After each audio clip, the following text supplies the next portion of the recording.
guys, pag-usapan lang natin ang breaking news. May pasabog nga naman kasi ang bali-balita at exclusive na pinag-uusapan ngayon. Maris at Daniel Padilla aminadong isinalba ng incognito. Papaano nga naman kasi nabalitaan natin ang pagiging cheater daw ni Daniel Padilla at lalong-lalo na si Maris Racal. Diba? Kasi si Anthony ay merong girlfriend, di ba? At sinabi kasi ni Anthony na siya ay single at wala daw siyang girlfriend. Yun ang akala ni Maris Racal. At lalong-lalo na, siyempre, Catherine Bernardo at Daniel Padilla. Kasi ang kwento-kwento, kaya nga naman daw naging conservative daw itong si Daniel Padilla para daw hindi malaman ni Catherine Bernardo. Kasi ang pagkakalam ng marami, mabait si Daniel Padilla, magalang sa babae, ang hindi nila alam, meron pala itong kwento na alam pala ni Kate Bernardo, ang kapatid ni Catherine Bernardo. Dahil nag-post nga naman siya ng critic post last 2023. Ayon sa balita, para kina Maris Racal at Daniel Padilla, nagsilbing saving grace ng buhay at career nila ang pagtanggap sa Kapamilya Action Series na incognito sa ginanap na MediaCon para sa nalalapit na pagtatapos ng programa. Maging emotional si Maris nang magpasalamat sa mga nakasama niya sa proyekto mula sa stuntman, creative teams, writer, business unit head, director at promo team. Sa cast, okay lang biro niya. Pero sa mga taong behind the camera, and now that we're saying goodbye, I just want to say that making this series, Making Incognito, has saving me. You have no idea how much it saved me and paano ako nag-grow as an actor. Yan kasi ang sinasabi nila. Matatandaan na nasangkot sa kontrobersya ang aktres at ang kalab team niyang si Anthony bago simulan ang proyektong pinangungunaan ni Richard Gutierrez.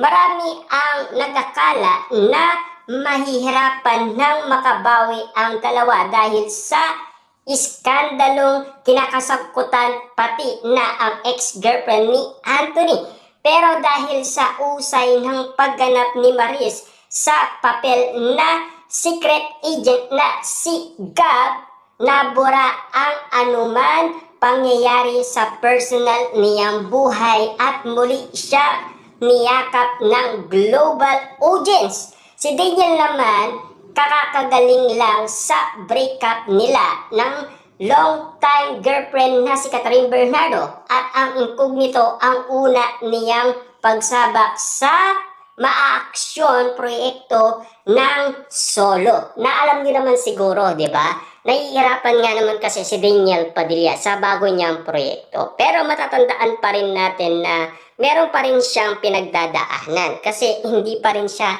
nakakawala doon sa iwalayan nila ni Catherine Bernardo. Ika nga kasi ni Daniel Padilla noong siya ay pumirma ng bagong kontrata sa ABS-CBN.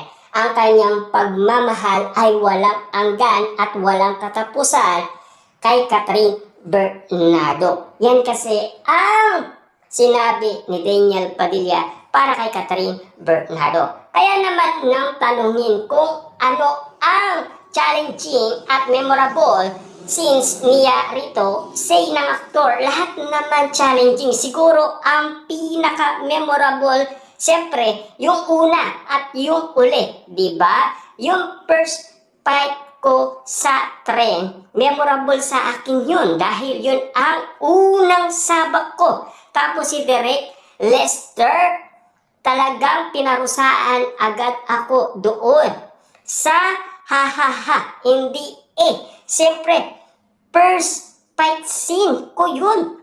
Tas kalaban ko, ilan ba yun? Direct 10. Siyempre, di ba, ang hirap ng koryo at yung mga ganon, kapagod din. And yung ulit kong fight scene, iba pa rin yun. Iba rin yung yun ang kailangan niyang abangan din siguro. Wala ring paglagyan ng labis na saya si Daniel na paulit-ulit na nagpapasalamat sa lahat na nakatrabaho sa Incognito. Siyempre alam nyo naman kasi sila mismo ang nagpakilala muli para kina Daniel Padilla at Maris Racal, di ba? Siyempre alam nyo naman siguro lahat ng mga bagay na pagkakamali ng ibang tao, minsan nakakalimutan na yan sa sobrang tagal. Sobrang minahal ko tong mga taong to. Sobra-sobra gagawin ko lahat para sa mga to. Lahat relax kahit ano kaya.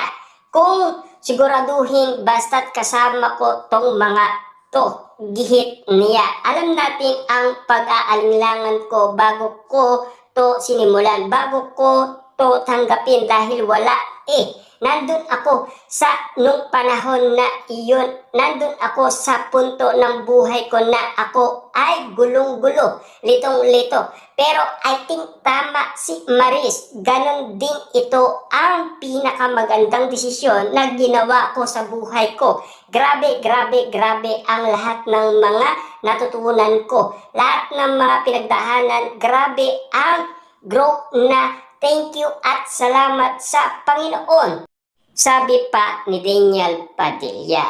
Incidentally, ay nominado bilang Outstanding Asia Star sa 20 Seoul International Drama Awards para sa kanyang pagtanggap bilang Andres Malvar sa Incognito. Kita niyo naman si Daniel Padilla, di ba? Best Actor. Grabe. Kahit merong pinagdadaanan, pilit niyang nilalabanan. Kita nyo naman ang isang Daniel Padilla. Samantalang sinang-ayunan naman ni Chart ang mga sinabi ni Daniel Padilla. Pinagtibay nga raw ng series ang kanilang pagkakaibigan. Aniya, every mission abang tumatagal, nagiging close yung buong group. Not only that actor, but also the crew.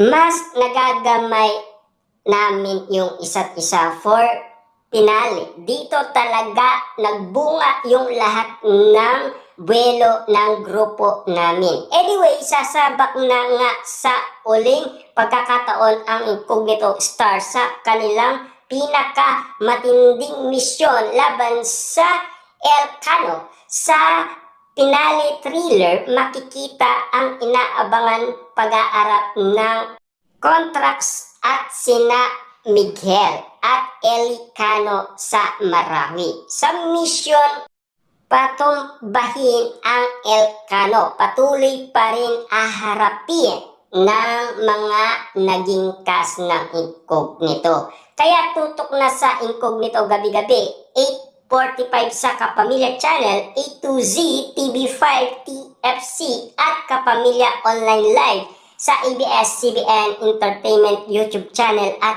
Facebook page.